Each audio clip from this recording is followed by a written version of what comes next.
You are listening to the It's Your Time podcast, and I'm your host, certified life coach Michelle Arnold Burke. In today's episode, I'm sharing a conversation with money mindset coach Natasha Tekeste. Welcome to the It's Your Time podcast, the podcast where busy professionals like you get the practical solutions and support you need to gain control of your schedule so you can strive to be the best in your career, but without the stress and overwhelm. If you're looking to increase your energy and decrease your stress, you are in the right place.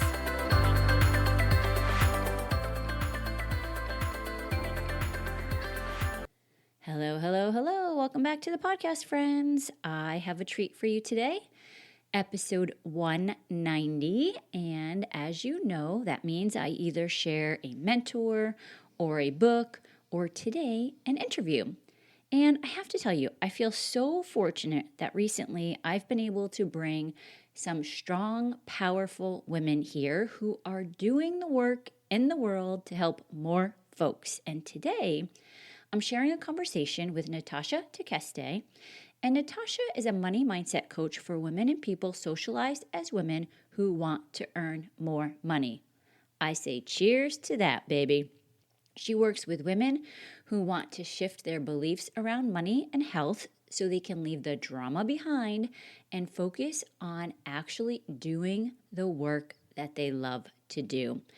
She teaches people how to love the money they have while also loving the process of earning and creating more, because it is possible for money to be easy and fun. Did you hear that? It is possible for money to be easy and fun. Now, Natasha is an advanced certified life coach. She has a business degree from the University of Alberta, a master's degree in adult education from the University of Calgary, and a certificate in mediation and negotiation from York University. She is a chartered professional in human resources with over 10 years of HR experience. We recently talked about money, and honestly, it's so much more than money. So if you want to learn some new ways to think about money, why it's important to have an abundance mindset around money, and why your money has nothing to do with your worthiness or your sales expertise or your confidence, you need to listen. It was so much fun. And as always, we set this up as if you are just listening in on our discussion. So not much editing, you're just listening in. And without further ado, please enjoy. Thank you so much for being here. This is going to be so much fun talking money. So before we kind of dive in, why don't you tell everyone a little bit about yourself, who you help, all of the goodness. Yeah, totally. Thank you so much for having me on your podcast, Michelle. I'm super excited to be here. So my name is Natasha Tekeste, and I am a money mindset coach. So I work with two different types of people. So I work with women who work as employees in organizations who want to increase their salary, make more money at work, or who want to maybe apply for a promotion. And then I work with entrepreneurs, so people who are in sales or business and want to grow and scale or earn more money in their kind of entrepreneurial avenue, or whatever you want to call that. Perfect. And what would you say is money mindset coaching? Because I think for a lot of folks listening, they think it's all about just the money, but how do you explain it? Yeah, that's such a great question. So I always think of money mindset as your thoughts and your beliefs about money. So it's more than just your budget or how much you earn or the dollars and cents. And it's actually looking at your relationship with money and how you are showing up to either earn it, save it, spend it, and just really exploring and digging into your thoughts and your feelings around money. A lot of people feel a lot of shame and judgment and guilt around money. And so we look at your beliefs and how you're thinking about the money that you have and earn, and the potential that you can create, to really understand and explore whether or not those beliefs are actually serving you and helping you create the results that you want. I love that. I love the idea of having a relationship with the money. And I know that you have advanced feminist coaching certification or training. So when you're working with high achieving women, what do you see as maybe some of the patterns or beliefs around money mindset? Yeah, I think that a lot of people feel so much shame and guilt and judgment around their money. Like I mentioned before, I think they think there's a right way to do money, to spend it, to earn it. And so they're just trying to figure out what that right way is, as opposed to getting curious about what might actually make sense for them. What is it that they actually want to do? How do they want to show up with their money and spend it in a way that really serves them and creates the experiences in life that they want to have. I think there's a lot of worthiness that gets tied up in money as well. So, for example, we kind of conflate our like financial value with our human value, and we think that the amount of money we earn actually has something to do with who we are as a human. Whereas in reality, that's never the case. We could never ever pay someone the amount that they're worth because your human life is immeasurable, right? So it's like you need to actually separate those two things. There's like an economic value of maybe what someone would pay for a service or product. And then there's your own human value, which is never for sale, which is never something that we're ever valuing at all. Yeah, that is such an important part. And I know even for myself, like I still work on this because growing up, when we're talking about beliefs, like my dad was a hard worker, right? And so we want to be frugal, and it almost was more noble to not have money. And so I see as I've gone through the sales ranks and made more money, made more money, made more money, that I actually still accumulate the debt or like am always spending it. Like I had one coach who one time said to me, "You work really hard to stay poor," because it was that idea of like, we shouldn't have too much. We don't want to be greedy. Do you see that in your practice when you talk about like the shame around money also? Yeah, totally. Like I always like to say that you can't out earn a scarcity mindset. So it doesn't matter how much money you're earning. If you believe that you're not good with money and that there isn't enough money, you will always find ways to overspend and get rid of it and be in debt and continue that cycle, right? So I think that is so true. So it's like the first part really has to be like looking at the emotions that you have around your relationship with money. And if they're predominantly negative emotions like shame, judgment, guilt, pressure, anxiety, overwhelm, whatever it is. All those fun ones. Yeah, exactly. Right. That's going to be fueling actions like wanting to hide from the money or wanting to overspend or wanting to just like not talk about it or not try to increase your earnings or whatever the case may be. And do you see that I when you talk about hiding it or not looking at it, like I know, for example, for myself, I'd love to know what you see in your practice. Something along those lines could simply being like not looking at the credit card statements, or not really balancing the checkbook, or what is it that you see when you're working with clients?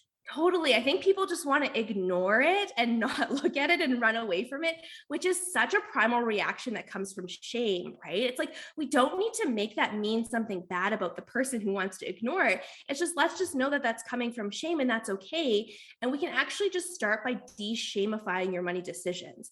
Like there isn't a right or wrong way. You're always allowed to use and spend your money and earn your money in ways that you want to. And it's really about you taking back your authority around money as opposed to following these like random arbitrary rules that society has like given us that maybe don't apply to you in your situation, yet you're just using them as ways to kind of judge yourself and like shame yourself and continue that pattern. Oh, that's so good. What do you think are some of those like society rules that sometimes women will kind of succumb to? Yeah, I think that there's ideas about how much of your money should go to certain parts of your life. Like, this is how much you should spend on housing or groceries or gas or vehicles or whatever. And it's like, yeah, maybe those are kind of guidelines that could be helpful, but maybe they don't actually make sense for you in your life. And so it's like, what do you actually want to do? How do you want to show up with your money? And I think part of it is like, if you have debt, like there's this idea that you have to just like pay it off because debt is the worst thing that could be happening. 100%. Yes, that would be a That thought. that doesn't like fuel people taking productive action towards addressing their debt. That just makes them feel like they're bad humans for having it in the first place. So like let's actually just look at debt for what it is, which is just a neutral fact and neutral circumstance out there, and you can decide to show up in relation to that debt however you want to. Because I actually think that the debt that people have has always served them in some way. So, right, like it could be mortgage debt, it could be vehicle, school, student loans, it could be credit card debt, but regardless of the debt that you have, it has like helped you get to this point in your life and helped you in some way, especially if it was like overspending debt on a credit card. Like, let's just call it out as maybe that was a coping mechanism that you needed at the time and you didn't have any other supports or any other skills. And that was actually like a beautiful thing that you could do to help yourself be able to like get through that. That is such a great piece of information because I do try to look back now at like credit card debt, for example, as being it's what helped me get through coach training, right? Or like at that time, it was for a purpose that was in the future going to be greater than what it is that I'm doing right now. Totally. That's the only way you can look at it, right? Because if you are just stuck in the past, ruminating on those decisions, questioning why you bought that item or why you paid for that thing that you didn't want or whatever, then you're not actually going to create the change for yourself now and for yourself in the future. So, like, it's okay that it exists. It's okay that it's there. Like, let's not make it a problem. Let's not use it to measure your worth as a human and decide whether you're a bad person or not. Let's just like look at it as like a fact around us, and then you can like decide how you want to show up in relation to it. Totally. That's so great. Now, when you talk about de-shaming, do you have certain like tips or tools that you use with your clients to try to move them through the process of like they're here now in the shame cycle and like moving them into more of an abundance mindset instead of scarcity? Yeah. So I think the first thing that is so important is being willing to name the shame and feel the shame. Oftentimes, we're just like not even willing to look at it or call it out. I remember when I was like first acknowledging shame in my own life, and I just like burst into tears talking about it. It was just so heavy for me. And so I think the first step is just meet it with some love and compassion and kindness and just see that it's there and start to get curious about honestly like what it feels like in your body to be in shame. Because when you start to notice how it feels, then it becomes less scary. It's less of this like outside thing that's like chasing you. And you can start to familiarize yourself with it and realize that, like, okay, shame as an emotion isn't actually that bad. I have the capacity to feel it. I'm okay to like be with it and get to know it. And then once you've been willing to sit with it and get curious and understand it, then you can start to like look at the beliefs that are actually generating that shame and start to question those. But if you're like not even willing to look at the shame in the first place, then it's really hard to even question those beliefs because the shame just is like this overbearing monster that you like can't even move through. Right. And some of the beliefs may come from family, like through Mhm. years of history, right? That you don't want to be too greedy, or you shouldn't have too much, or that money doesn't grow on trees, or all of those. Money's the root of all evil. Totally. I think a lot of those beliefs, yeah, we've inherited either from our family, our friends. I also think there's a lot about how women are socialized to think about their relationship to money. Oftentimes, we see women in movies or TV shows as quite frivolous spenders, as people who are kind of immature with money, don't know how to handle money. And usually, the way it's represented in TV shows or kind of in media is that men are the ones who control the money and who know what's happening and who are like responsible investors and stewards of money. And so all of those little messages that we get from society totally shift how we think about our relationship to money. And so if we believe that women are inherently bad or dumb or not as capable with money as men, then we're going to show up in that way as well. Yeah. And when you say that, it also makes me think about I know, many of the women listening now are most likely the breadwinners in the family. So, where do you see that if you're working with high achieving women and they are the ones that are making money? Like, where do you see patterns or cycles, I guess, of society and how we've been told in the past that it's supposed to be the men who make the money? And that's not the way it is. Yeah, totally. I think that is like there's two different parallel systems kind of happening where women are socialized to think that like they aren't the breadwinners or they aren't people who are good with money. And then these types of beliefs negatively impact men because they're also taught that they're supposed to be the ones who are making loads of money and having lots of power in society. And if they're not, they're somewhat like failing as a man and failing in their responsibilities as like a caregiver of a household. But like all of that is just so untrue for both like parties in a relationship or whatever. So it's questioning and looking at how it negatively impacts everyone. It's not like serving anyone in the situation to have those ideas and notions around money. That is such a great point, that it's affecting everyone around us, not just the Mm. female making the money, but then what does it look like for the male? Super interesting. And I want to come back to more towards the end, the relationship, because you started with that, with money and scarcity, and we'll Mhm. talk about what that looks like. But I do want to, before we get there, also talk about competition in sales, because many of the women who are listening are in sales. And I know you've talked about competition. And when I look at like interactions that I've had with other women who I think would be amazing salespeople, and I suggested to them, they're like, oh, no, no, no, no, I couldn't possibly be in sales. And I think I saw that you say sales is not a bad word. Can you talk a little bit about what your thoughts are around money, competition, and selling? Yeah, totally. I love this question. So I love to think that there is no competition for anyone. I'm just like, you are always you. You are the only person that is you. There is literally no competition. There is just examples of what other people are doing that you can like utilize to help yourself learn and grow and show up in different ways. So I'm like, nobody's in competition with anyone.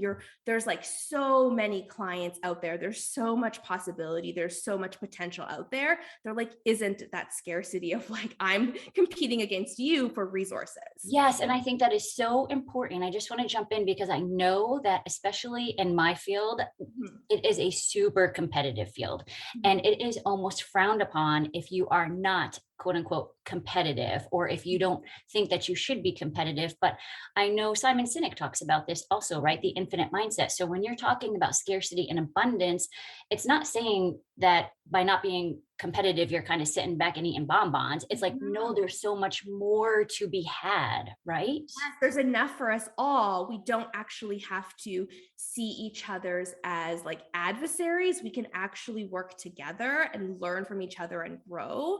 So I think like even in highly competitive industries, like I know for me, it doesn't serve me to think about the competition and to think about who I'm like chasing or who I'm beating. It just is a waste of my time and mental energy. And that's what I mean that I don't think about the competition.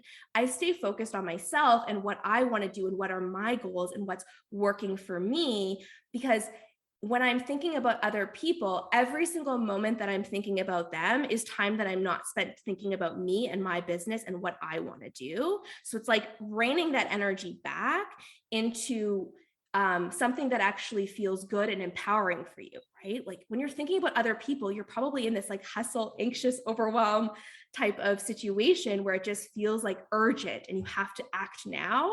We rarely make good decisions when we're coming from that urgent place of scarcity that we need to act in this moment. Yes, and I think that goes in line with a lot of the folks that I work with. It's also the busy badge of honor, right? So if it's Mm. competition and you're going and you're going, and that doesn't always mean you're being strategic with your Mhm. money, with your time, with your energy, all of it. Yeah, exactly. I think sometimes we just like to fill the space because we think that hustling and filling the space feels good. But I think sometimes it actually takes us away from achieving bigger goals and making even more money because we're slowing down and being really intentional and purposeful of how we want to show up rather than just like hustling for a few dollars and cents. Yeah, that is such a great point. And as you say that, I wonder if it's also subconsciously part of that idea. Again, if we're talking about females who are hustling for their worthiness, for maybe Mm. not going on to bigger and better things, if that's part of the programming that we have, and we might not even be aware of it. Yeah, totally, right? If you think that the sales means that you are a good person or doing a good job or more worthy, the more sales that you get, of course, you're going to always be trying to like hustle and rush and get there. But if we like take your worthiness off the table and we're like, no, you are always a good human, you are always worthy, that isn't what's at stake here, that's not what we're trying to figure out, then you can actually be more intentional in how you want to show up in these sales conversations too, right? Like if you're bringing urgent, hustled, scarce energy to a conversation in sales, you're probably not even going to make the sale. You're probably going to scare off a potential client. Right. If you're bringing, really confident energy where you're like proud of yourself and proud of the product that you're selling, and you want to talk about how amazing it is, and that's the energy and space that you're in. Yes, that's so good. And you have a background in HR for almost a decade, right? Yeah. What do you see or what have you seen as far as women going for promotions? I know there's a lot of information and research about how women will most likely wait until all of the boxes are checked before they will throw their hat in the ring. What do you see in regards to imposter syndrome and how that might tie into like money beliefs? Yeah, so much of that. That was, I think, one of the most surprising things for me to just like see coming up over and over again throughout my HR career, was to see all of these high achieving, very successful women in work environments just be so full of imposter syndrome and so discounting their abilities and successes and capabilities in the work environment, like so much so that they would go into performance review conversations just anxious about being fired or anxious about like getting a bad review and not getting a promotion or not getting a salary increase, that they wouldn't even be preparing for these conversations, going into them being like, hey, here's all my achievements, here's where I really rocked it, these are like my strengths and my contributions. But if you're always thinking about like someone's going to devalue me, or I'm going to get fired, or I'm not going to be performing, like then you're not spending any time being able to like sell yourself in these conversations and be like, no, I am a star performer. Here is the strengths that I have. Here is what I offer the team. That's not to say that you don't have weaknesses. And I think that's maybe the part that we conflate, is we think having some weaknesses means that we're an imposter. But like that's the part that's not true, because we like all have weaknesses. So let's just acknowledge and call that part out. It's okay. Let that be part of it. And then you can focus on like identifying those and figuring it out. Like, what do you want to do about the weaknesses in a way that isn't a moral failing or means that you're like not successful at work?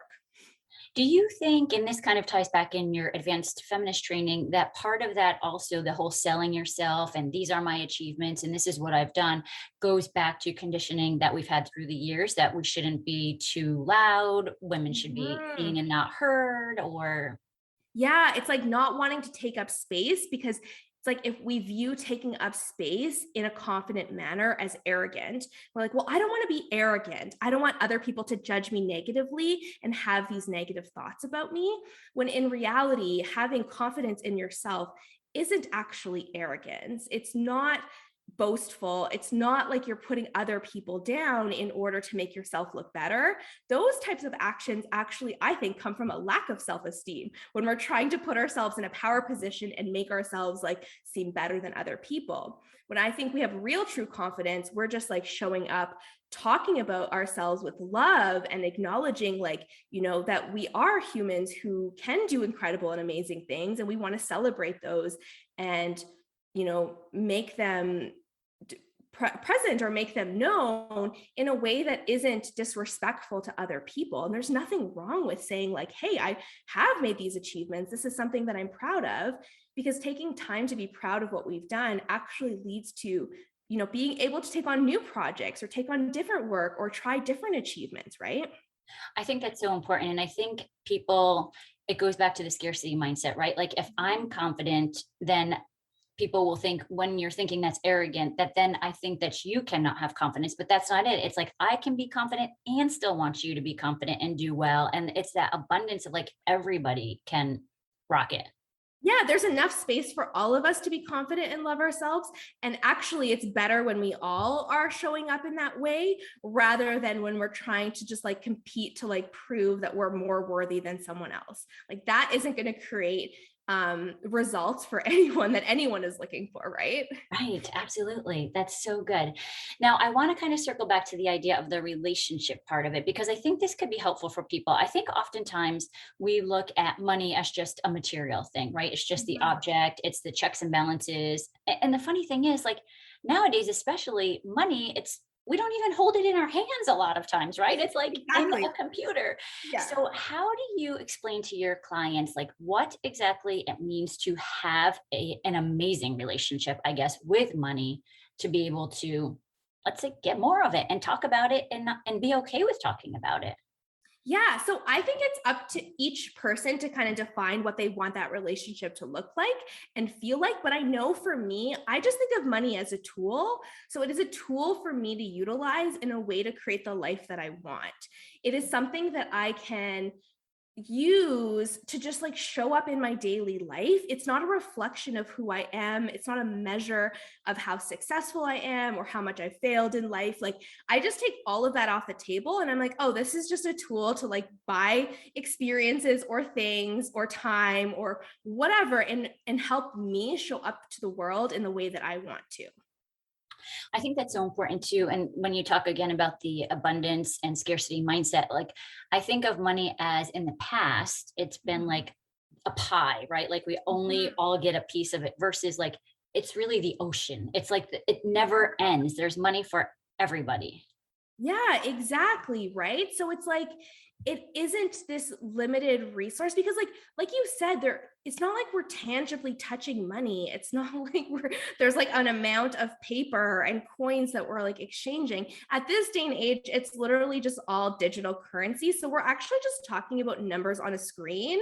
It's not even like something that we're touching and using. So and it's like thinking about it is like it's in a meta way, like it's like made up by people and it really is just like human minds are what have like created the value of currency and we're the ones who determine the value of it in terms of like what we want to buy or what we want to spend or how much we want to say, like, right, there's so much more to it than just like it is this pie of dollars that I need to earn to create this life. And I see that a lot actually in some of my clients where they think the amount of money that they need to feel safe is based on how much their current bills are. So they're like, my current bills, let's say, are like $5,000 a month. So I need $5,000 a month. That is like how much I need to feel good.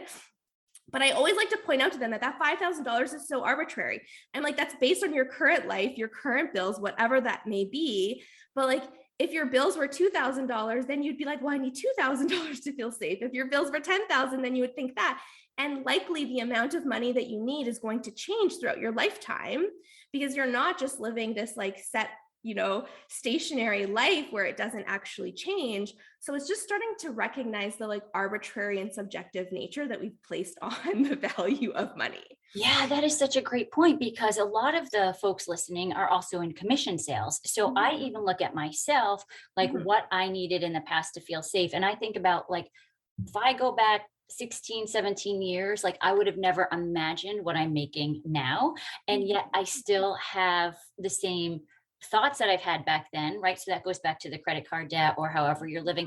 And I hear coaches who are making millions of dollars say it doesn't, that number you keep striving for, like that is not what creates the safety because then when you get to the $1 million, you start spending in a way that is true to your beliefs. Yeah, exactly. Like you have to work on creating that emotional safety for yourself in advance, regardless of the dollars coming in and out of your bank account.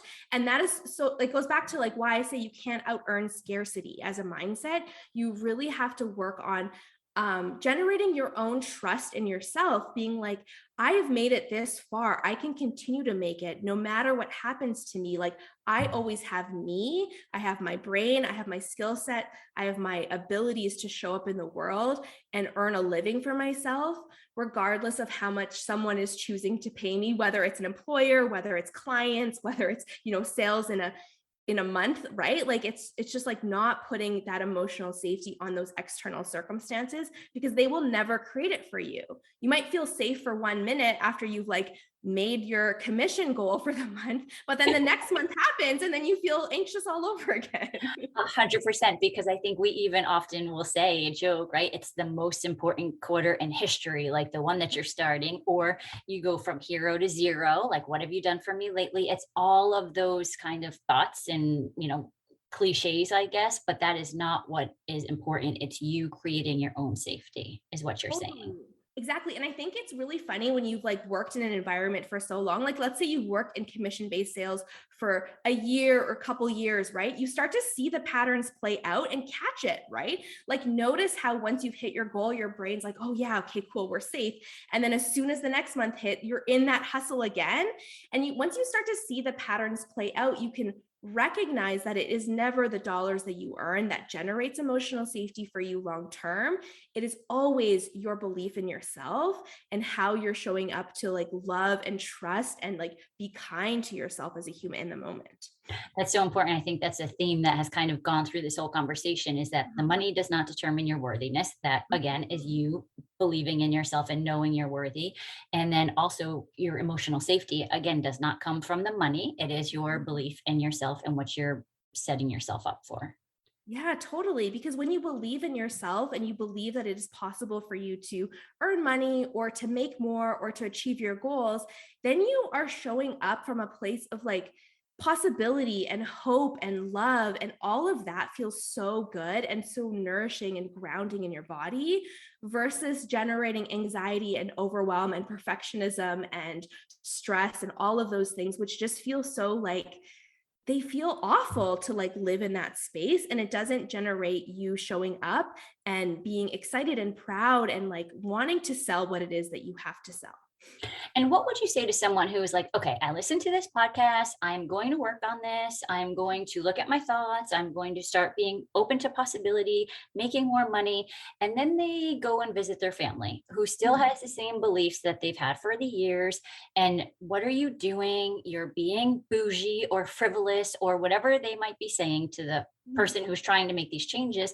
Like, how do you talk to your clients or give tools in order to kind of separate out what other people think and what I'm choosing to Yes, totally. I was just coaching someone on this. So this individual was stressed out because she was wanting to work on her money mindset, but her partner wasn't working on his money mindset. And she's like, well, he's holding me back if he's not working on his money mindset. And I think it's just about you, right? Like, it's like, let the other people have their own mindset and their own beliefs, and that's totally fine. They are allowed to show up in the world how they want to show up. They're allowed to believe whatever they want to believe. Like, they are autonomous, independent adults or humans. We can just like give them space to be who they are. We don't have to all of a sudden like mind control them and their brains. And I think you just like stake it back to you and be like, why is it a problem for me if my family has scarcity beliefs? Like, they're allowed to. It's okay. And you know what? If I change and work on my own mindset, maybe they will see me and that will create shifts and like growth for them through me being an example of what actually might be possible. Oh, that's such a great point. Yes, being an example on the opposite end of the spectrum of what has been learned. Yeah, totally, right? Like, none of us actually learn or, fare very well when someone is like getting mad at us and trying to force us to believe something else and trying to like get us to look at things a different way. Like, that just makes us all shut down and just not engage in that kind of conversation. So if we're willing to just be like, yeah, that's okay, you're allowed to. I'm going to be over here like doing what it is that I want to do, which is working on my thoughts about money and shifting how I like show up in relationship to my money. And maybe they will see how amazing and incredible and freeing it actually is to liberate yourself from some of that shame and judgment.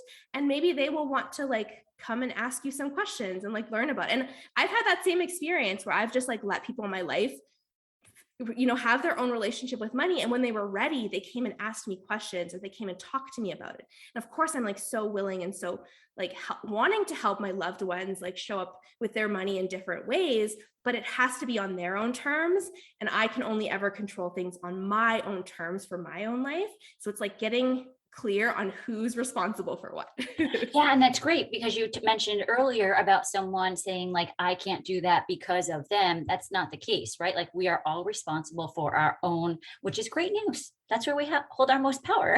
Exactly. It's actually the best news to just like be responsible and accountable for yourself and let other people be responsible and accountable for themselves. Totally. Yes.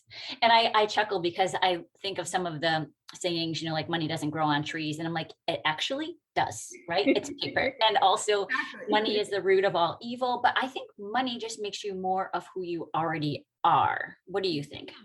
Yeah, I agree with that. I don't actually like the saying money is the root of all evil because I think sometimes these like negative perspectives and opinions about money just like come from people who have money who want to just be like, don't get any money. It's not very good. Like, stay poor. I promise it's better. Much better. Like, let me just check on that. Right, exactly. It's like, how about if I earn more and we'll see how I feel once I get to that stage. But I really just think that like evil is the root of all evil. Like money is just a tool again that we can use to show up in our lives and buy things or experiences or save or whatever. But it's like inherently neutral. How could we call it good or evil? Like you said, it just allows you to show up in the world maybe as more of who you already are. That's so important. We've talked about a number of different aspects today. Have we missed anything that you think is important that you see in your clients or you think would be helpful? No, I think we've totally gone through so many different avenues and notions about money, but I think that there is so many different um different ways that money shows up in our lives, and that's why these conversations often end up being having so much like breadth and depth to them, because money isn't just literally the dollars and cents in our bank account or the numbers on a piece of paper. It impacts and affects all of our different areas of our lives, shows up in so many different ways. And ultimately, I always think of money mindset coaching as like helping you like improve or show up or get to know the relationship that you're having with yourself. Like the relationship that you have with money usually mirrors your relationship with yourself. And so this is just one avenue that we can explore to get curious about and start to understand, like, how are you in that relationship? Is there ways that you can show up with more love and kindness and compassion? That's so good. Yes, the kindness, the compassion, and I would imagine also building self-confidence, asking for promotions. Like it's just so much more than the actual dollars and cents. Yeah, exactly. Oh, that's so good. How can people find you? Yeah, totally. So if you want to find me, you can connect with me on Instagram. So my handle is just my first and last name, which is Natasha, Natasha, and my last name, Tekeste. Or you can find me on my website, which is natashatekeste.com. Awesome. I'll be sure to also stick that in the notes as well. Awesome. Thank you so much. All right. Thanks so much for being here. I think this was super helpful, and I think we all should be talking about money much more. I agree. Thank you so much for having me on your podcast. This was awesome. Thank you. So many gems in that discussion. I encourage you to think about how you think about money. It really is everything. We need more women having conversations and being examples of what is possible for other young women. It's okay to take up space. It's okay to make money. In fact, it's more than okay. I loved what she said. Evil is the root of all evil. And I know if you are listening here, you are looking to make changes for good in your world. We need more money in the hands of good folks like you. Now, don't forget to check Natasha out at Natasha Tekeste. I will put it in the notes, and I would love to keep this conversation going on the socials. So Michelle Burke Coaching. And of course, you can always get on my email for more free content and to connect directly, michelleburkecoaching.com/connect. Okay, friends, that's what I have for you today. Let's circle back next week. But for now, make it a great day. Take care.